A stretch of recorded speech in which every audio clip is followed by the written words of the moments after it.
நீர் மறித்தீர் என்பதை நினைவு கூறும் தேவர்கள் தந்து கொண்டிருக்கிற வாய்ப்புக்காக நன்றி எடுக்கிறோம். இந்த ஆறாயிலும் நாங்கள் பாடுகிற பாடல்கள், இசைக்கிற இசை, நாங்கள் ஒவ்வொரு வாசிக்கிற திருமறை வாசகங்கள், கேட்க போகும் திருமறை சத்தியங்கள் இதயங்களின் ஆழத்தில் பயன்பட வேண்டும் என்று வேண்டிக் கொள்கிறோம். தூய ஆவியானவரே, எங்கள் ஒவ்வொருவரையும் வழிநடத்துவீராக. பேசுகிறவர்களை மறைத்து நீர் வெளிப்படுத்த வேண்டும் என்று வேண்டிக் கொள்கிறோம். நீரே நாவாக, வார்த்தையாக, வாயாக இருந்து வழிநடத்த வேண்டும் என்று வேண்டிக் கொள்கிறோம். இந்த வேளையில் நாங்கள் ஒருண்ணப்பட்டவர்களாக எடுக்கும் இந்த சிறு பிரார்த்தனை ஏற்று மிகப்பெரிய ஆசீர்வாதத்தை தந்துட வேண்டும் என்று இயேசு கிறிஸ்துவின் திருப்பாதம் பணிந்து வேண்டுதல் செய்கிறோம் தந்தையே. ஆமென். நம்முடைய இந்த காலை வழிபாட்டுக்கு ஆரம்பமாக பாமாலைகளிலே 107வது பாடலை நாம் பாடுவோம். துக்கம் கொண்டாட வாருமே, பாரும் நம் மீட்பர் மரித்தார், திகில் கலக்கம் கொள்ளுவோம், இயேசு சிலுவையில் மாண்டார் என்றார்.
சபையார் அமர்வோம்.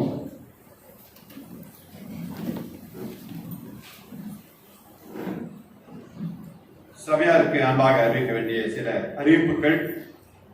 மும்மணி நேரம் ஒரு கடினமான நேரம், கடினமான நாட்கள். தயவுசெய்து பெற்றோர்கள் உங்கள் பிள்ளைகளை தயவுசெய்து அங்குமிகும் அலைவிடாமல் பாதுகாத்துக் கொள்ள அன்போடு நான் கேட்டுக்கொள்கிறேன். நம்ம பிரசங்கம் பண்ணும்போது பாடும்பொழுது தியானத்திற்கு அது இடையூறாக இருக்கும். நான் உங்கள் பிள்ளைகளை உங்கள் பக்கத்தில் வைத்துக் கொள்ள மீண்டும் பற்றமோடுகளை நான் கேட்டுக்கொள்கிறேன். இந்த நாளிலும் புதிய வந்திருக்கிற ஒவ்வொருவரையும் ஆண்டவராக இயேசு கிறிஸ்துவின் இனிய பெயரிலே வாட்டி வரவேற்கிறோம். இந்த ஆலயத்திலே இந்த வருடத்திலே கலந்து கொண்டுடைய ஆசீர்வாதங்கள் பல மடங்கு உங்களுக்கு கிடைக்க கர்த்தர் கிருபை செய்வாராக.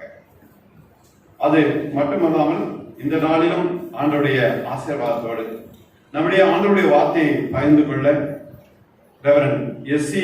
ஜெயக்குமார் ஐயா அவர்கள் நம்மிடத்தில் வந்திருக்கிறார்கள். அவருடைய திருச்சபையின் சார்பில் வருக என்று நாம் வரவேற்பதில் மகிழ்ச்சி அடைகிறேன். நான் எஸ்பிபி காலனியிலே முதலாக பிடி முடித்துவிட்டு ஆயராக பணிபுரியும் போது எனக்கு ஐயா தான் ஃபர்ஸ்ட் சேர்மன். முதலாவதாக ஓலசீர பிரிவுக்கு தலைவராக இருந்து பல காரியங்களை கற்றுத் தந்தவர். ஐயாவுடைய சொந்த இடம் ஈரோடு மாவட்டம் பவானி. அதற்கு முன்பாகவே நாங்கள் தெரிந்த குடும்பங்களாக இருந்தபடியால் அன்றிருந்து இதுவரைக்கும் அவருடைய அன்பு மாறாதது, நிலையானது, எப்பொழுதும் அன்றிருந்ததை போலவே இன்றும் அவர்கள் இருக்கிறார்கள். கடைசியாக ஆல்சோல் சாலையத்தில் இருந்து ஓய்வு பெற்று இருந்தாலும் இன்றும் பல இடங்களில் சென்று ஆண்டவருடைய திருப்பணிகளை செய்து வருகிறார். ஐயரம்மா டீச்சராக இருந்து அவர்களும் ஓய்வு பெற்றவர்கள். எங்களுடைய ஐயரம்மாவும் ஐயாவுடைய மனைவி ஐயரம்மா இருவரும் ஒரே பள்ளியிலே பணியாற்றுகிறார்கள். இப்படி பலவிதமான இணைப்புகள் இருந்ததால் ஒருவருக்கு ஒரு அன்பை பகிர்ந்து கொள்வதிலும் ஆண்டவருக்கு சேவை செய்வதிலும் முனைந்தவர்களாக காணப்பட கர்த்தர் நமக்கு கிருபை செய்ய தந்தார். ஒரு மகள் ஒரு மகன் பேரப்பிள்ளை இருக்கிறார்கள். அவர்கள் ஊழியங்களுக்காக தொடர்ந்து நீங்கள் ஜெபிக்க அன்போடு நான் கேட்டுக்கொள்கிறேன். இந்த நாளிலும் உங்களது ஒன்றியம் காணிக்கைகளையும் உங்களுடைய பிடியச்சிலும் கொண்டு வருவதை வாழ்த்துகிறேன். நாளை சனிக்கிழமை ஆலய அலங்காரம் என்று ஏற்கனவே உங்களுக்கு சொல்லப்பட்டிருக்கிறது. பூக்களை கொண்டு வருவர்கள் சரியான நேரத்துக்கு கொண்டு வரவும் 4 மணிக்கு ஆலயத்துக்கு வந்து அந்த பூக்களை கட்டுகிறவர்கள் உதவி செய்யவும் அன்போடு உங்களை நாங்கள் கேட்டுக்கொள்கிறோம். 4/4/2022 ஈஸ்டர் ஞாயிறு காலை சரியாக 5 மணிக்கு முதல் திருவிருந்து ஆராதனையும், அதை தொடர்ந்து 2வது திருவிருந்து ஆராதனை சரியாக 9 மணிக்கும் நடைபெறும். 2 ஆராதனையும் உங்கள் வசதிப்படி அந்த ஆராதனையும் நீங்கள் கலந்து கொள்ளலாம். என்றால் இரவிலே பெரியவர்கள் சிறு குழந்தைகளை அழைத்து வருவது கடினம். அவர்களுக்காக தான் 2வது ஆராதனை. நீங்கள் வந்து கலந்து கொண்டு கர்த்தருடைய மிகப்பெரிதான ஆசீர்வாதத்தை பெற்றுச் செல்ல அன்போடு அழைக்கப்படுகிறீர்கள். இந்த ஆராதனை முடிவில் உங்களுக்கு ஈஸ்டர் சிறப்பு காணிக்கை அவர்கள் வழங்கப்படும். அந்த நாளிலே 2 ஆராதனையிலே நீங்கள் அதை படைக்க அன்போடு அழைக்கப்படுகிறீர்கள். இந்த பெரிய வெள்ளி நாளுக்கு வென்று நன்கொடை தந்தவர்கள் ஒவ்வொருவரையும் நாங்கள் ஆண்டவருடைய நாமத்தினாலே நன்றி கூறுகிறோம். ஆலய ஆராதனை சென்ற பொழுது உங்களுக்கு பன் அதே போல தேநீர் வழங்கப்படும். அதற்கு ஸ்பான்சர் செய்தவர்கள் பெயர் சொல்ல வேண்டாம் என்று சொல்லியிருக்கிறார்கள். எனவே யார் அதை கொடுத்திருந்தாலும் தேவன் தாமே அவர்களையும் அது குடும்பங்களையும் உச்சந்தறிந்து ஒழுங்காக வரைக்கும் நிறைவாக ஆசீர்வதிப்பாராக. ஞானஸ்நானம் பெரியோருக்கு முதல் ஆராதனையும் சிறு குழந்தைகளுக்கு எதிர்வரும் ஞாயிறு ஈஸ்டர் நாள் 2வது ஆராதனை கொடுக்கப்படும் என்று ஏற்கனவே உங்களுக்கு தெரிவித்திருந்தோம். ஃபார்ம் கொடுக்காதவர்கள் யாராவது இருந்தால் இன்று மாலைக்குள் வந்து நீங்கள் கொடுக்க அன்போடு அழைக்கப்படுகிறீர்கள். நம்முடைய ஆலயத்திற்கு இந்த பெஞ்ச் மற்றும் வேறு கூடிய காரியங்களுக்காக தொடர்ந்து நீங்கள் ஜெபிக்க அன்போடு கேட்டுக்கொள்ளப்படுகிறீர்கள்.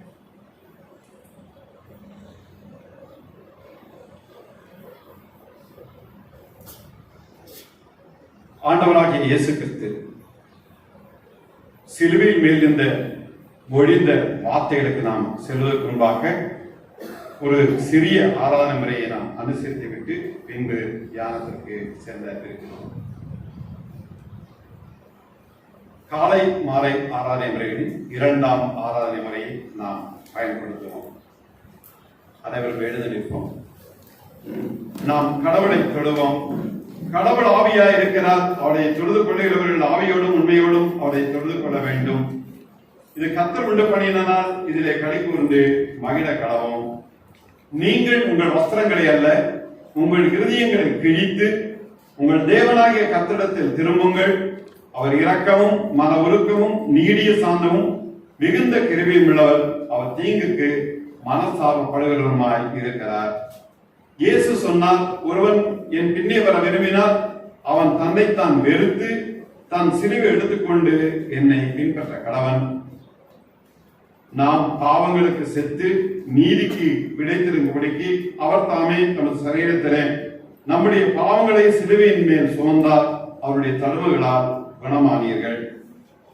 மனித குமாரனும் ஊழியம் கொள்ளும்படி வராமல் ஊழியம் செய்யவும் அநேகரை மீட்கும் பொருளாக தமது ஜீவனை கொடுக்கவும் வந்தார். ஆண்டவரே, எங்கள் உதடுகளை திறந்தருளும். பிதாவுக்கும் குமாரனுக்கும் பரிசுத்த ஆவிக்கும் மகிமை உண்டாவதாக. எங்கள் தந்தையாம் கடவுளே, உமது வல்லமையாலும் ஞானத்தாலும் எல்லாவற்றையும் படைத்து உமது குமாரன் எங்கள் இரட்சகராக தரும்படி உலகத்தில் அன்பு கூர்ந்தீரே, உம்மை போற்றுகிறோம்.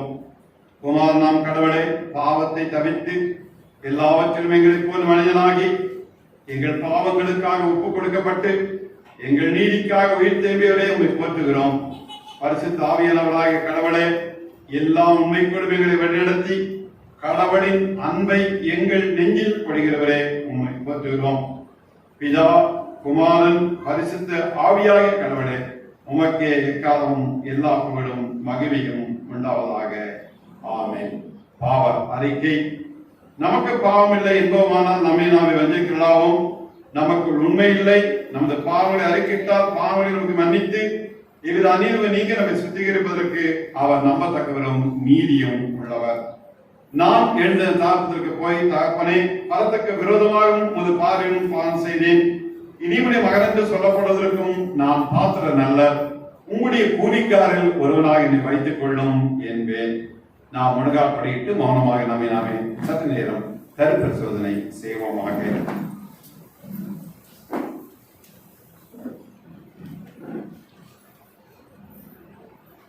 சர்வளமிட கடவுளத்தில் நமது பாவங்களை இரண்டாம் பாவறிக்கை ஜெபத்தின் வாயிலாக ஒருங்கிணைந்து அறிக்கை செய்வோமாக. எங்கள் தந்தையாம் கடவுளே, எங்களாலும் வார்த்தையினாலும்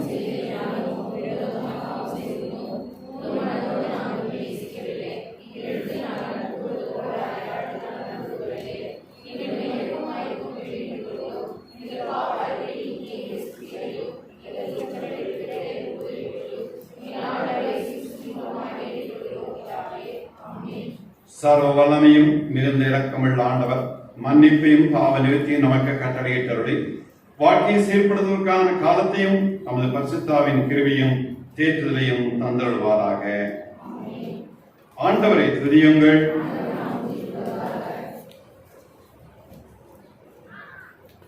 நாம் அனைவரும் எழுந்து நின்று நம்முடைய பற்றுரையை அப்போஸ்தலர் விசுவாச பிரமாணத்தின் வழியாக ஒருங்கிணைந்து அறிக்கை செய்வோமாக. வானத்தையும் பூமியும் படைத்த சர்வவல்லமை பிதாவாகிய தேவனை விசுவாசிக்கிறேன். அவருடைய குமாரனாகிய நாதரை விசுவாசிக்கிறேன். பரிசுத்த ஆவியினாலே கன்னியாகுமரியில் பிறந்தார். முதலாவது காலத்தில் பாடப்பட்டு சிறுவில் அறைவிட்டு மரித்து அடக்கப்பட்டு பாதாளத்தில் இறங்கினார். மூன்றாம் நாள் மருத்துவத்தை எழுந்தார். அரவணைக்கு சர்வவல்லமை பிதாவாகிய தேவனோடு பற்று வைத்திருக்கிறார். அவரிடத்தில் உள்ளவரின் மத்தியில் நான் வருவார். விசுவாசிக்கிறேன். சபையும் ஐக்கியமும் மன்னிப்பும் சகலத்திலும் நிச்சயம். ஆமென். கர்த்தர் உங்களோடு இருப்பாராக. கர்த்தாவே எங்களுக்கு இறங்கும். கர்த்தாவே எங்களுக்கு இறங்கும். பரமண்டலத்தின் பிதாவே,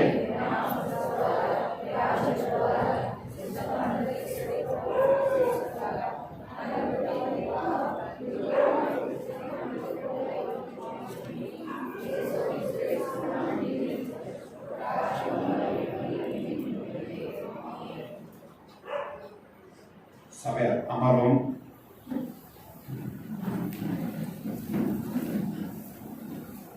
ஒமணி நேர தியானம் என்பது ஒரு விசேஷித்த தியானம். ஆங்கிலத்தில் சொல்வார்கள் இன்ட்ரோடக்ஷன் டு கிராஸ், சிலுவைக்கு ஒரு அறிமுகம்.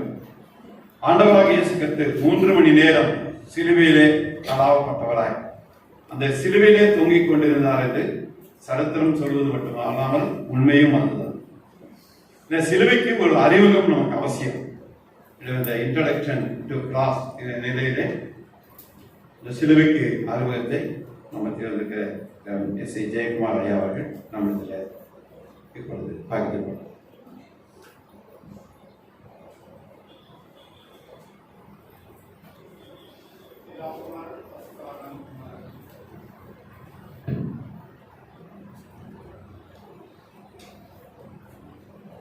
அன்பானவர்களே, இந்த முக்கியமான தியான ஆராதனையிலே ஆண்டவராகிய இயேசு கிறிஸ்து சிலுவையில் மொழிந்த 7 வார்த்தைகளிலே 4 வார்த்தைகளை குறித்து படிக்கும்படியாக உங்கள் ஆய்வாளர்கள் கேட்டுக்கொண்டார்.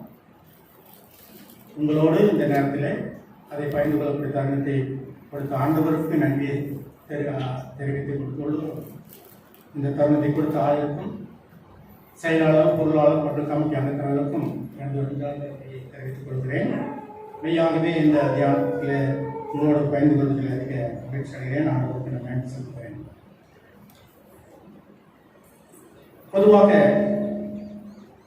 இன்றைய தினத்தை ஆங்கிலத்தில் குறிப்பிடும் போது குட் ஃப்ரைடே என்றும் தமிழிலே நல்ல வெள்ளி என்றும் அழைக்கப்படக்கூடிய நாள் இது. ஆனால் அந்த நாளை குறித்து சிந்திக்கும் போது இந்த நாள் நல்ல வெள்ளி என்று எப்படி அழைக்க முடியும்? ஆண்டவர் கொடூரமாக சிலுவையிலே கொலை செய்யப்பட்டார், பாடுகளை அனுபவித்து இரத்தத்தை சிந்தினார். நாமும் இந்த நேரத்திலே ஆண்டவருடைய சிலுவின் மரணத்தை நம்முடைய மனக்கண்களுக்கு முன்பாக கொண்டு வந்து அவர் பட்ட பாடுகளை குறித்து வேதனையோடும் வியாகுலத்தோடும் மனம் நொந்து போனவர்களாக அல்லது மனம் அடிந்தவர்களாக இந்த நேரத்தில் இருக்கக்கூடிய இந்த நாளை நல்ல வெள்ளி என்று எவ்வாறு அழைக்கப்படுகிறது, எவ்வாறு அழைக்கப்பட்டது என்று சிந்தித்து பார்ப்பதுண்டா? சிந்தித்து பார்க்கின்ற வேளையிலே இது ஆண்டவரை சிலுவையிலே தன்னுடைய ஜீவனை கொடுத்த நாள் மாத்திரமல்ல, அவர் எவ்வளவு கொடூரமாக கொலை செய்யப்பட்டார் என்பதையும் நாம் வேதத்தில் வாசிக்கிறோம். ஆணிகள் அடிக்கப்பட்டு, மூக்குடி சூட்டப்பட்டு, சவுக்கால் அடிபட்டு, பலவிதமான பாடுகளை அனுபவித்து தன்னுடைய ஜீவனையும் சிலுவையிலிருந்து விட்டார். அப்படி அவருடைய மரணமானது உலக மக்களாய் நமக்கு ஒரு மீட்பை உண்டு பண்ணி கொடுத்ததுனாலே, பாவத்திலிருந்து விடுதலை கொடுத்ததுனாலே, கிருபாதார வழியாக தன் ஜீவனை கொடுத்து நம்மை ரட்சிப்புக்குள் வழி நடத்தினதுனாலே இந்த நாளை நாம் துக்க நாளாக அசைக்காதபடி நல்ல வெள்ளியாக, ஆகவே இந்த நாள் நமக்கு ஒரு மகிழ்ச்சியான நாள், சமாதானத்தை கொடுக்கக்கூடிய நாள், நம்முடைய பாவத்தை போக்கிய நாளாக இருப்பதனாலே இதற்கு குட் ஃப்ரைடே என்று உலகில் உள்ள திருச்சபைகள், கத்தோலிக்க திருச்சபை உட்பட அனைத்து மக்களும் இந்த வெள்ளியை நல்ல வெள்ளி என்றுதான் அழைக்கிறார்கள். ஆண்டவர் கொடூரமாக சிலுவையில் மறைத்ததினாலே இது மோசமான வெள்ளி, சோகத்தை கொடுக்கக்கூடிய வெள்ளிக்கிழமையாக அனுப்பிக்காக நல்ல வெள்ளியாக ஆசிரியர். ஆகவே இந்த நாள் நமக்கு ஒரு மன மகிழ்ச்சிக்கு நாளாகத்தான் கருதப்பட வேண்டுமே தவிர, ஆண்டவருடைய சிலுவை மரணம் என்பது உண்மைதான். இந்த நாளில் அவர் சிலுவை மறைத்தார், நமக்கு ஜீவனை கொடுத்தார் என்பது சரித்திரம், அதை யாரும் மறுக்க முடியாது. ஆனால் அவர் மறுத்த மரணத்தின் மூலமாக உலகத்தில் உள்ள அனைத்து மக்களுக்கும் மீட்பு உண்டு கிடைக்கிறது. இயேசு கிறிஸ்துவின் ரத்தம் சகல பாவங்களை நீக்கி நம்மை சுத்திகரிக்கும் என்பதைப் போல ஜீவனை கொடுத்து நமக்கு மீட்பு உண்டு பண்ணி கொடுத்ததுனாலே இது ஒரு நல்ல நாள், ஒரு நல்ல வெள்ளிக்கிழமை என்று நாம் கருதுகிறோம். இறையல் சிந்தனையாளர்கள் அதற்கு நல்ல வெள்ளியில் தான் பெயர் இருக்கிறார்கள். உலகம் எங்கும் நல்ல வழியாக வாசிக்கிறோம். முகவரியாக அநேக தகவல்களை நான் சேகரித்து வந்தாலும் நேரம் போதாதனாலே சுருக்கமாக சில காரியங்களை உங்களோடு பகிர்ந்து கொள்கிறேன். சில தகவல்கள் உங்களுக்கு தெரிந்திருக்கக்கூடும், சில தகவல்கள் உங்களுக்கு புதிதாக இருக்கக்கூடும். நம்முடைய கிறிஸ்துவ மார்க்கத்தில் விசுவாசத்திற்கு, நம்முடைய விசுவாச வாழ்க்கைக்கு அடிப்படையாக 3 இடங்கள் உண்டு. அது இன்றும் இந்த உலகத்தில் இருக்கிறது. அதை இன்று கூட பார்க்கலாம். நானுடைய அளவுக்காக திரும்பினாலே, இரக்கத்தினாலே நானும் ஆயும் அந்த 3 இடங்களையும் பார்க்கிறோம். அதாவது இஸ்ரேல் தேசத்துக்கு சென்றால் அதை பார்க்க முடியும். இந்த 3 இடங்கள் என்னவென்றால், கொல்கத்தா என்று சொல்லப்படுகிற கல்வாரி மலை, 2வது பெத்லகேமில் உள்ள மாட்டுத் தொழுவம், 3வது காலியான கல்லறை. முதலாவதாக பெத்லகேமிலே ஆண்டவராகிய இயேசு கிறிஸ்து அவதரித்த இடமாகிய மாட்டுத் தொழுவம் பெத்லகேமில் இருக்கிறது. அவர் சிலுவையில் அறையப்பட்டதும் அடக்கம் பண்ணப்பட்டதும் எருசலேமுக்கு புறம்பெயர்க்கக்கூடிய, எருசலேம் நகரத்துக்கு புறம்பெயர்க்கக்கூடிய இடமாக இருக்கிறது. ஆகவே எருசலேமுடைய புறநகர் பகுதியிலே, எருசலேம் மதிச்சுவருக்கு வெளியே உள்ள கொல்கத்தா மலையிலே ஆண்டவர் சிலுவையில் அறையப்பட்டார். அவருடைய கல்லறையும் அந்த பகுதியில் தான் இருக்கிறது, காலியான கல்லறை. ஆகவே இன்றைக்குதான் நம்முடைய சிந்தனை அனைத்தும் கொல்கத்தா மலையின் மேல் தான் இருக்கிறது. கொல்கத்தா என்ற வார்த்தை கபால ஸ்தலம் என்று வேதத்தில் குறிப்பிடப்பட்டிருக்கிறது. கொல்கத்தா என்பது எபிரேய வார்த்தை, கல்வாரி என்பது லத்தீன் வார்த்தை. ஆகவே இந்த இரண்டு ஒரே இடத்திற்கு வெவ்வேறு மொழிகளை கொல்கதா எபிரேய மொழி, கல்வாரி லத்தீன் மொழி, இந்த 2 மொழி படிக்கிறார். இப்பொழுது நாம் பார்க்கின்ற போது நம்முடைய சிந்தனை முழுவதும் கொல்கதா மலையிலே சிலுவையிலே தொங்கின ஆண்டவராகிய இயேசு கிறிஸ்து பேசின கடைசி வார்த்தைகளை குறித்து சிந்திக்கிறோம். எப்பொழுதுமே மரிக்கும் மனிதனுடைய கடைசி வார்த்தைகள் மிக மிக முக்கியமானது. நாமும் கூட துக்கம் விசாரிக்கும் போது அந்த வீட்டுக்கு செல்லும் போது மரித்து போனவர் கடைசி நேரத்தில் ஏதாவது சொன்னாரா, ஏதாவது பேசினாரா என்று அவருடைய நெருங்கிய உறவினர்கள் இன்று கூட கேட்பது நம்முடைய வழக்கமாயிருக்கும். ஆகவே மனிதனுடைய இறுதி மூச்சு முன்பாக பேசக்கூடிய வார்த்தைகள் மிக முக்கியமாக கருதப்படுகிறது. உலகம் புகழ்பெற்ற அமெரிக்க பிரசங்கியாக டிஎல் மூடியினுடைய இறுதி வார்த்தைகள் அநேகருக்கு சவாலாக இருக்கு. அவர் மரிக்கும் தருவாயில சொன்ன வார்த்தை என்னவென்றால், பூலோகம் பின்னாலே தள்ளப்படுகிறது, பரலோகம் எனக்காக பெருக்கப்படுகிறது, மரணம் என்பது இவ்வளவு மகிமையான அனுபவமாயிருக்குமானால் இன்னும் அநேக முறை நான் மரிக்க ஆயத்தமாயிருக்கிறேன். இன்று எனக்கு மகுடாபிஷேகம் சூட்டினார் என்று தன்னுடைய மரண நேரத்தை குறித்து, மரண நாளை குறித்து டிஎல் மூடி என்ற அமெரிக்க பிரசங்கியாக குறிப்பிட்டார் என்று சொன்னால், அவருடைய இறுதி வார்த்தை அநேக விசுவாசிகள் நமக்கு ஒரு சவாலாக இருக்கிறது, ஒரு பாடமாக இருக்கிறது. ஆகவே மரித்து போகும் மனிதனுடைய கடைசி வார்த்தை மிக முக்கியமானவை. உலகத்தில் எத்தனையோ புகழ்பெற்ற மனிதர்கள் மரித்திருக்கிறார்கள். ஆனால் அவர்களுடைய கடைசி வார்த்தைகளை குறித்தும் யாரும் சிந்திப்பதில்லை, தியானிப்பதில்லை. ஆனால் மரித்து போன ஆண்டவராகிய இயேசு கிறிஸ்து மரித்த போது சொன்ன வார்த்தைகளை குறித்து 2021 ஆண்டுகள் ஆயும் கூட அவருடைய கடைசி வார்த்தையை குறித்து உலகில் உள்ள அனைத்து திருச்சபைகளும் கிறிஸ்தவர்களும் அதை சிந்தித்துக் கொண்டிருக்கிறார்கள். அவர் பேசின கடைசி முறைகளை. சரி, இப்பொழுது நாம் ஆண்டவராகிய இயேசு கிறிஸ்து இந்த உலகத்திலே பிறந்து எத்தனை வருடங்கள் ஆகுது சொல்ல முடியுமா?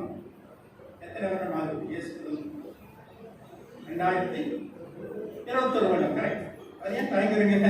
இயேசு கிறிஸ்துவின் பிறந்த மையமாக வைத்துத்தான் உலகத்தினுடைய கேலண்டர் நாட்கள் கணக்கெடுத்திருக்கிறார். கிறிஸ்துவுக்கு முன், கிறிஸ்துவுக்கு பின்.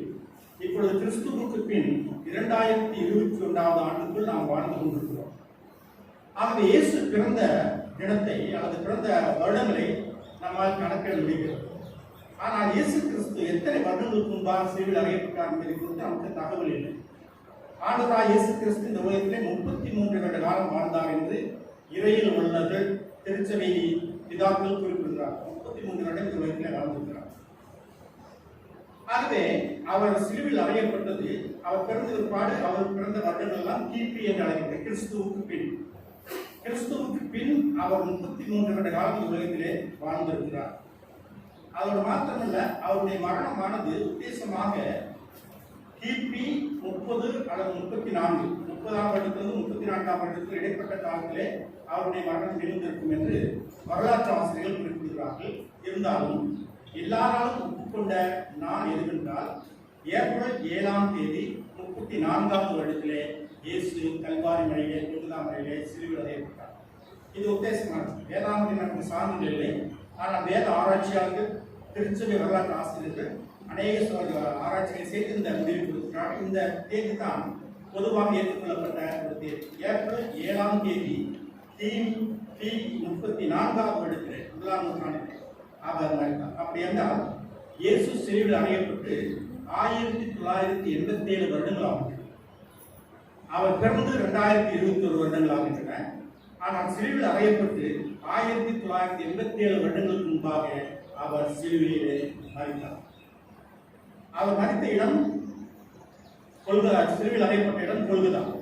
நான் சொன்னதாக நானும் ஆயுதம் அந்த இடத்தை பார்த்துக்கிறோம். அது மிக ஒரு உயரமான மலையின் மேல் சிரமப்பட்டு ஏற வேண்டும். அதை பார்த்து திரளான பில்கிரிம்ஸ் சுற்றுலா பயணிகள் அதை பார்த்துத்தான் அதிகமாக கூடுவார்கள். ஆகவே அந்த கொல்கதா மலைக்கு ஏன் கொல்கதா என்று பெயர் வந்தது என்று சொன்னால் 3 விதமான காரணம் சொல்லப்படுகின்றன.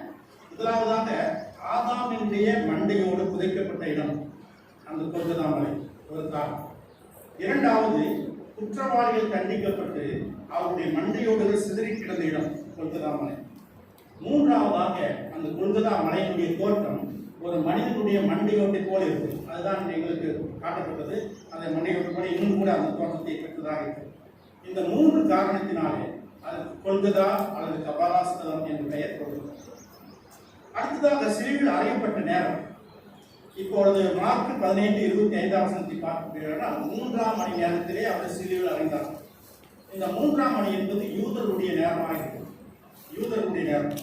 ஆனால் இந்திய நேரம், இந்தியன் ஸ்டாண்டர்ட் டைம் பார்க்கும்போது காலை 9 மணி. இந்திய நேரப்படி காலை 9 மணிக்கு அவர் சிலுவையில் அறையப்பட்டார். ஆனால் யூதருடைய நேரப்படி 3ஆம் மணி நேரத்தில் அவர் சிலுவையில் அறையப்பட்டார். அந்த காலம் சூழ்ந்த நேரம் இதை குறித்து அவர் குறிப்பிடும் போது mid day at mid night, mid night இந்த மிட் டே, அதாவது மதிய நேரத்தில் ஒரு நடுநிரவு போன்ற ஒரு சூழல் உருவானது. அந்த காலம் உலகத்தை சூழ்ந்து, பலஸ்தீன தேசமாக அந்த காலம் உலகமெங்கும் சூழ்ந்தது. அதை லூக்கா எழுதின சுவிசேஷம் 23ஆம் அதிகாரம் 44ஆவது வசனத்தை பார்த்தீங்கன்னா 6ஆம் மணி முதல் 9ஆம் மணி வரை அந்த காலம் சூழ்ந்தது. சூரியன் இருளடைந்தது, உலகமெங்கும் அந்த காலம் கம்ப்ளீட் பண்ணது.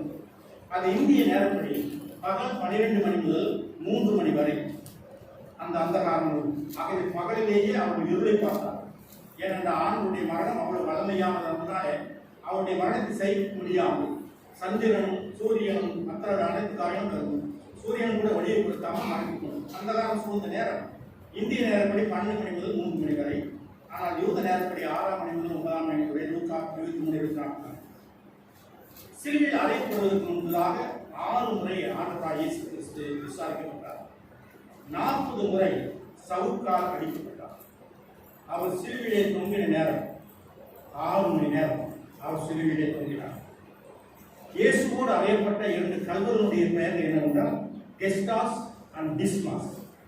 இந்த கெஸ்டாஸ் அண்ட் டிஸ்மாஸ் 2 கல்வர்கள் ஆண்டவராகிய இயேசு கிறிஸ்துவின் சிலுவைக்கு வலதுபுறமும் இடதுபுறமும் அறையப்பட்டார்கள். 2 கல்வர்கள். அதற்கும் வேத வாக்கியத்தினுடைய நிறைவேறுவதாக என்று சொல்லப்படுகிறது என்றால் அக்கிரமக்காரர் ஒருவராக எண்ணப்பட்டார் என்ற வேத வசனத்தின்படி அந்த 2 கல்வர்களோடு கல்வராக இயேசு கிறிஸ்து கருதப்பட்டதன் அடையாளம் தான் 2 கல்வர்கள். அந்த உரையாடலை குறித்து ஆயர்கள் பேசியிருக்கிறார் 2வது வசனத்திலே. அது டிஸ்மாஸ் என்ற கல்வன் தான் ஆண்டவரே உன்னுடைய ராஜ்யத்தில் வரும்போது அடியேனை நினைத்தருளும் என்று வேண்டிக் கொண்டார். அப்பொழுது ஆண்டவர் சொன்னார், இன்றைக்கு நீ என்னுடைய கூட பரதேசம் இருப்பார். ஆகவே பரதேசத்துக்கு சென்ற கல்வனுடைய பேர் டிஸ்மாஸ். ஆண்டவரை நம்பாமல் அவரை ஏற்றுக்கொள்ளாமல் இருந்த கல்வனுடைய பேர் கெஸ்டாஸ். கெஸ்டாஸ் இந்த நரகத்திலே, டிஸ்மாஸ் இந்த பரதேசு பரலோகத்திலே ஆண்டவரோடு இருக்கிறார். ஆகவே அந்த அதுவும் கிறிஸ்தான்கள் இருக்கின்றன. அதாவது 2 கல்வர்களைப் போல இந்த உலகத்திலே இயேசுவை ஏற்றுக்கொண்டவர்களும் இருக்கிறார்கள், இயேசுவை ஏற்றுக்கொள்ள மறுக்கிறவர்களும் இருக்கிறார்கள். ஆக 2 வகையான ஜனங்கள் இன்றும் உலகத்தில் இருக்கிறார்கள். அந்த 2 கல்வர்களும் 2 பாடத்தை கொடுக்கிறார்கள், நமக்கு போதிக்கிறார். ஒருவன் இயேசுவை விசுவாசத்தை ஏற்றுக்கொண்டு பரதேசம் சென்றார். ஒருவன் இயேசுவை நம்ப மறுத்தாமல் அவரை கேலி செய்தவனாக இருந்து அந்த நரகத்திலே அவன் வேதனைப்பட்டுக் கொண்டிருக்கிறார். பொதுவாக ரோம அரசாங்கம் ஆண்டவராகிய இயேசு கிறிஸ்து வாழ்ந்தபோது ரோமரால் இந்த பலஸ்தீன தேசம் இஸ்ரேல் தேசமானது ஆட்சி செய்யப்பட்டது. அடிமைகள் தான் சிலுவையிலே அறையப்படுவார்கள். அப்படியானால் இயேசுவும் ஒரு அடிமையைப் போல சிலுவையிலே அறையப்பட்டார். சிலுவை ஸ்ட்ரக்சர் அதனுடைய உருவத்தை பார்த்தீங்கன்னா நமக்கு இருக்கிறது. எல்லா ஆலயத்திலும் சிலுவை இருக்கிறது. சிலுவையை குறித்து பேசும்பொழுதெல்லாம் ஒரு சிந்தனை எனக்கு வருவது. 1ஆம் நூற்றாண்டு கிறிஸ்தவர்கள் இயேசுவின் போதனைப்படி வாழ்ந்தது. அவர்கள் தங்கம் போல் ஜொலித்துக் கொண்டிருந்தார்கள். சிலுவையானது மரமாகவே இருக்கும். ஆனால் இன்றைய கிறிஸ்தவர்கள் 20ஆம் நூற்றாண்டு 24க்கு முன்னாலே வந்த கிறிஸ்தவர்கள் என்ன செய்கிறார்கள் என்றால் சிலுவையை தங்கமாக்கி விட்டார்கள், அவர்களோ மரமாக்கி விட்டார்கள். திருமாங்கல்யத்திலே சிலுவை, மைனர் செயலிலே சிலுவை, இன்னும் பல்வேறு தங்கத்தால் செய்யப்பட்ட சிலுவையை நாம் சொன்ன ஒரு பாடல் உண்டு. தங்க சிலுவை சுமந்து திரிவதென்ன, துன்ப சிலுவை சுமக்க மறுப்பதென்ன என்ற ஒரு பாடல் உண்டு. எனவே சிலுவை மரமாகவே இருக்க வேண்டும். நாம் தங்கம் போல் ஜொலிக்கிறோம். சிலுவையை தங்கமாக்கி விட்டு நாம் மரமாக ஜீவிக்கக்கூடாது. என்னதான் கண்ணு சுத்தம் நடத்தினாலும், என்னதான் கண்டித்து பிரசங்கம் செய்தாலும் நாம் மனமாறுதலோ ஒரு எழுச்சியோ ஏற்படுவதே இல்லை. ஆகவே சிலுவை மரமாகவே இருக்கு. நாம் தங்கம் போல் ஜொலிப்போமா? 1ஆம் நூற்றாண்டு கிறிஸ்தவர்கள் அப்படி இருந்தாலும் சிலுவை மரமாகவே இருந்தது. ஆனால் அவருடைய வாழ்க்கை தங்கம் போல் ஜொலித்துக் கொண்டது. உங்கள் வெளிச்சம் அவருக்கு முன்பாக பிரகாசிக்க கிடவது என்பதை அவர் தன்னுடைய வாழ்க்கையிலே 1ஆம் நூற்றாண்டிலே முதல் 3 நூற்றாண்டிலே வாழ்ந்த கிறிஸ்தவர்கள் வாழ்ந்து காட்டினார். அடுத்ததாக ஆண்டவர் சிலுவையில் அறையப்படுவது 3 ஆணிகள், வலது கையிலும் இடது கையிலும், பிறகு கால்களை இணைத்து ஒரு கையில் 3 ஆணிகள். இந்த 3 ஆணிகளுக்கும் 3 பாவங்கள் அந்த நேரத்திலே சிலுவையில் அறையப்படுகின்றன. கண்களின் இச்சை, மாம்சத்தின் இச்சை, ஜீவனத்தின் பெருமை. இதுதான் 3 பெரிய பாவங்கள். மனிதனை நரகத்துக்கு அழைத்து செல்வதற்கும் மனிதனை பாவத்தில் விழச் செய்வதற்கும் 3 காரியம், 3 பாவங்கள். கண்களின் இச்சை, மாம்சத்தின் இச்சை, ஜீவனத்தின் பெருமை. இந்த 3 பாவங்களுக்கு அடையாளமாக 3 ஆணிகள் அவருடைய சரீரத்திலே அடிக்கப்பட்டன அல்லது சரீரத்திலே செலுத்தப்பட்டன. அவருக்கு ஏற்பட்ட காயங்கள் 5. தலையிலே 31, 2 கைகளில் இருக்கிற 2, 3, பிறகு கால்களில் 1, 4, விழாவிலே குத்தப்பட்டது ஏற்பட்ட காயம் 5. ஆக 5 காயங்கள். அந்த 5 காயங்களும் 5 விதமான பாவங்களை செய்யாமல் அந்த பாவங்களுக்கு அடையாளமாக அது அறையப்பட்டிருக்கின்றன. மெய், வாய், கண், மூக்கு, செவி என்று சொல்லுகிற 5 பொறிகள். மெய் உடம்பு, வாய், கண், மூக்கு, செவி ஆகிய இந்த உறுப்புகள் செய்த பாவங்களை போக்கும் வண்ணமாக 5 காயங்கள் ஆணுடைய சரீரத்திலே உண்டானது, ஏற்பட்டது. அடுத்ததாக கடைசியாக பார்க்கணும், மத்தேயும் மார்க்கு மாத்திரம் ஆண்டவரால் சொன்ன ஒரே வார்த்தையை குறிப்பிடுகிறார். அதாவது 4வது வார்த்தை. அதை குறித்து நான் தியானித்திருக்கிறேன். என் தேவனே, என் தேவனே, ஏன் என்னை கைவிட்டீர் என்ற ஒரே வார்த்தையை மாத்திரம் மத்தேயும் மார்க்கும் குறிப்பிடுகிறார். லூக்கா என்ன குறிப்பிடுகிறார்? 3 வார்த்தைகளை குறிப்பிடுகிறார். நாம் அன்றாடமாக 7 வார்த்தைகளை ஆண்டவர் பேசினார். அதில் லூக்கா 7 வார்த்தைகளை குறிப்பிடுகிறார். அதில் 1ஆம் வார்த்தையும் 2ஆம் வார்த்தையும் 7ஆம் வார்த்தையும் லூக்கா எழுதின சுவிசேஷத்திலே நாம் வாசிக்கிறோம். யோவான் எழுதின சுவிசேஷத்திலே 3 வார்த்தைகள், அவர் 3 வார்த்தை குறிப்பிடுகிறார். அவர் 3ஆம் வார்த்தையும் 5ஆம் வார்த்தையும் 6ஆம் வார்த்தையும் ஆண்டவர் சொன்னதை அவர் அங்கு குறிப்பிடுகிறார். ஆகவே லூக்கா 3 வார்த்தைகளையும், யோவான் 3 வார்த்தைகளையும், மத்தேயு மார்க்கு ஒரே வார்த்தையும் குறிப்பிட்டு 7 வார்த்தைகளை ஆண்டவர் இயேசு கிறிஸ்து சிலுவையை நமக்கு வழங்கினார். சிலுவை என்று பார்க்கும்போது ரோமர்களுக்கு அது இழிவின் சின்னம், கிரேக்கருக்கு பைத்தியத்தின் சின்னம், யூதர்களுக்கு சாபத்தின் சின்னம். ஆனால் கிறிஸ்துவாய் நமக்கும் என்ன சின்னம்? புனித சின்னம், புனித சின்னம், மகிமையின் சின்னம். சிலுவை ஓர் புனித சின்னம் என்ற பாடலை கேட்டிருக்கிறது. ஆகவே கிரேக்கர்களுக்கு பைத்தியத்தின் சின்னம், ரோமர்களுக்கு இழிவின் சின்னம், யூதர்களுக்கு சாபத்தின் சின்னம்.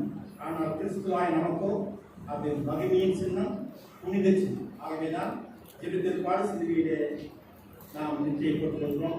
உறங்க போவதற்கு முன்னால் சிலுவையை போட்டுக்கொள்கிறோம். கிறிஸ்தவம் நம்முடைய நாட்டு பாரம்பரியத்தின்படி திருமணம் ஆகும்போது மணப்பெண்ணுடைய கலக்கு அடையக்கூடிய திருமணத்தில் சிலுவையின் அடையாளம். இன்னும் நம்முடைய வீட்டில் கூட சிலருக்கு அடையாளம் இருக்கிறார். ஆலயத்தின் மேலே கூடுதலே நமக்கு சிலுவை அடையாளம் என்றெல்லாம் இருப்பதை நாம் பார்க்கிறோம். ஆகவே சிலுவை நமக்கு ஒரு புனித சின்னம், அது ஒரு மகிமையின் சின்னம். கடைசியாக இயேசு என்ன மொழியை பேசினார் என்று நீங்கள் ஏதாவது சிந்தித்திருப்பீர்கள். ஆனால் அதிலே இயேசு சொன்னவர், இயேசுவானவர் உலகத்திலே இருக்கும்போது, மனிதனாக சஞ்சரித்த போது, பலஸ்தீன தேசத்தை சஞ்சரித்த போது, அவர் பெத்லகேமிலே பிறந்து நாசரேத்திலே வளர்ந்து எருசலேமிலே சிலுவையில் அறையப்பட்டு அடக்கம் பண்ணப்பட்டார். பிறகு உயிரோடு எழுந்து இன்று எங்கே இருக்கிறார்? எங்கே இருக்கிறார்? இயேசு எங்கே இருக்கிறார்? பிதாவின் வலது பாசத்திலே இருந்தாலும் ஆவியானவராக மத்தியிலும் இருக்கிறார். எங்கே 2 பேர் 40 கூடியிருக்கிறோம், அவர் மத்தியில் இருக்கிறேன்னு சொல்லி. இதுவும் வேத ஆராய்ச்சியாளருடைய கருத்து. இயேசுவானவர் வீட்டிலே தன்னுடைய தாயார் சகோதரரோடு பேசும்போது எபிரேய மொழியை பேசினாராம். ஆனால் வீதியிலே பிரசங்கம் செய்யும்போது, மலை பிரசங்கம் கூட மற்ற பகுதியை பேசும்போது அரேமிக் என்ற மொழியை பேசினார். அரேபிக் அல்ல, அரேமிக். அரேபிக்கும் அரேபிக்கும் வித்தியாசம் உண்டு. அந்த அரேபிக் வார்த்தையை தான் அவர் பேசினார். அவருடைய 7 வார்த்தைகளும் அரேபிக் வார்த்தையிலே நான் பேசுறதை நான் உங்களுக்கு வாசிக்க இருக்கிறேன். அதுக்கு முன்னதாக இந்த 7 வார்த்தைகளிலே ஒரே ஒரு வார்த்தை மாத்திரம் அவர் சொன்ன, அவர் என்ன பேசினாரோ அதே மொழியே மொழிபெயர்த்து அதுக்கு அர்த்தத்தையும் கொடுத்துருக்காங்க. அது என்ன வார்த்தைன்னா 4வது வார்த்தை, ஏலி ஏலி லாமா சபக்தான். மத்தேயு மார்க்கு இந்த 2 சுவிசேஷரும் இந்த வார்த்தையை குறிப்பிடுகிறார்கள். அதற்கு என் தேவனே ஏனென்று கைவிட்டது என்று அர்த்தமாம் என்று மொழிபெயர்ப்பையும் கொடுத்திருக்கிறார்கள். இப்பொழுது ஆண்டவர் பேசின 7 வார்த்தைகளையும் அந்த அரேபிக் மொழியை நான் வாசிக்கிறேன். 1வது வார்த்தை என்ன? பிதாவே நாங்கள் செய்வது. அது எவ்வாறு இயேசு சொல்லியிருப்பார் என்றால், சொன்னார் என்றால் அரேபிக் மொழியிலே அவா சபோ லஹோம் லாகீர் யாட் மனா அப்தி. இதுதான் அவர் சொன்ன வார்த்தை, சிறுவியை மொழிந்த முதல் வார்த்தை. இரண்டாவது வார்த்தை என்ன?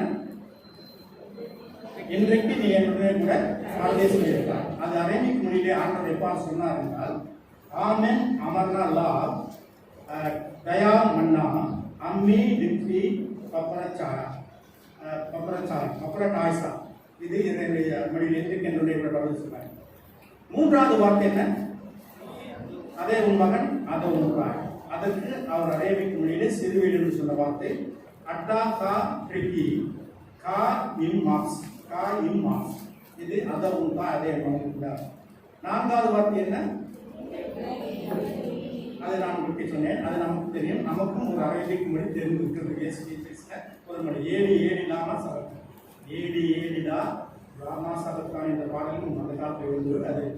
சரி, ஐந்தாவது வார்த்தை தாகமாயிருக்கிறேன். அந்த தாகமாயிருக்கிறது என்று ஆண்டவர் சிலுவையிலே அரேபிக் மொழியிலே சொன்ன வார்த்தை என்னவென்றால் சி நா இதுதான் சொன்னார். அது தாகமாயிருக்கிறேன். ஆறாவது வார்த்தை எல்லாம் முடிந்தது. அதுக்கு இன்சலாம் என்பது எல்லாம் முடிந்தது என்று அரேபிக் வார்த்தையில் சொல்லப்படும். கடைசி யார் சொன்ன வார்த்தை? இதாவே இந்த கரங்களே நாவி. அது அரேபிக் மொழியில் சொல்லணும்னா அபி பிடாலா சயிம்னா ருக்சி. இதுதான் அரேபிக் வார்த்தை. ஆகவே இந்த அரேபிக் வார்த்தையில் தான் நான் சொன்ன இந்த அரேபிக் வார்த்தை தான் ஆண்டவராகிய இயேசு கிறிஸ்து அன்று சற்றேறக்குரிய 34வது வருடம் ஏப்ரல் 7ஆம் தேதி சிலுவையை தொங்கிக் கொண்டிருக்கும் போது சொன்ன அரேபிக் வார்த்தை. இதை பல்வேறு மொழிகளில் மொழிபெயர்ப்பு தமிழ், ஆங்கிலம், மலையாளம், தெலுங்கு, கன்னடம் இன்னும் பல்வேறு மொழிகளிலே மொழிபெயர்க்கப்பட்டு நாம் தியானித்துக் கொண்டு வருகிறோம். ஆகவே நாம் சொன்ன விதமாக மரிக்கும் மனிதனுடைய கடைசி வார்த்தைகள் மிக முக்கியமானது. அந்த கடைசி வார்த்தையை இயேசுவின் கடைசி வார்த்தை மாத்திரம் இந்த உலகம் ஒவ்வொரு வருடமும் தியானித்துக் கொண்டே இருக்கும். கடைசியாக நான் சொல்லி முடிப்பது இந்த 7 நிமிடங்களிலே சிலுவையை குறித்தான இன்றைய ஆண்டவர் ஐயா குறிப்பிட்டமாக இயேசு கிறிஸ்து ஏன் சிலுவையில் அறையப்பட வேண்டும்? இதை ஏன் சிந்தித்துக்கொண்டால் 2 விதமான காரணங்கள் உண்டு. விரைவாக கணித்து செல்ல வேண்டும். முதலாவதாக வேத வாக்கியங்கள் நிறைவேற வேண்டும். இயேசுவின் மரணத்தை குறித்து ஏசாயா தீர்க்கதரிசியில் சொல்லப்பட்ட அந்த தீர்க்க தரிசனம் நிறைவேற வேண்டும். இரண்டாவதாக மனுக்குலம் பாவத்திலிருந்து மீட்கப்பட வேண்டும். மனிதனுடைய பாவங்கள் மன்னிக்கப்பட வேண்டுமானால் பலி செலுத்தப்பட வேண்டும். அதை இன்னொரு வார்த்தையை தியானிக்கும்போது நான் விளக்கமாக சொல்வேன். ஆகவே மனிதனுடைய பாவங்கள் மன்னிக்கப்பட ரத்தம் சிந்தப்பட வேண்டும். இது எல்லா மார்க்கமும் ஒப்புக்கொள்வது. சமஸ்கிருதத்திலே பிரதாபதி அண்ணா என்று பகவத்கீதையிலே சொல்லப்படுவது பலி செலுத்தப்பட வேண்டும். இஸ்லாமியருடைய வேதமான குர்ஆனிலும் கூட மனிதனுடைய பாவங்கள் மன்னிக்கப்பட பலி செலுத்தப்பட வேண்டும், ரத்தம் சிந்தப்பட வேண்டும் என்று ஒப்புக்கொள்ளப்படும். அப்படி ரத்தத்தை சிந்தினதும் தேவகுமாரனாகிய இயேசு கிறிஸ்து அவருடைய ரத்தம் தான் வைத்துள்ள அனைத்து பாவங்களையும் சுத்திகரித்து நம்மை சுத்திகரிக்கும் என்பார். ரத்தம் சிந்துதல் இல்லாமல் பாவ மன்னிப்பு உண்டாகாது என்பது எபிரேயர் 9ஆம் அதிகாரம் 21ஆம் வசனத்தில் நீங்கள் காணலாம். கடவுள் மனிதனை படைத்தார். ஆனால் அவன் கீழ்ப்படியாமல் நிமித்தமாக பாவத்தை செய்தான். கீழ்ப்படியாமல் நிமித்தமாக அவன் பாவம் செய்ததினாலே கடவுளுக்கும் அவனுக்கும் உள்ள தொடர்பு அற்றுப்போனது, முறிந்து போனது. அந்த ஆளும் குளிர்ச்சியான நேரத்தில் ஆண்டவர் ஆதாமோடு உரையாடி கொண்டிருந்தார், உலாவி கொண்டிருந்தார்.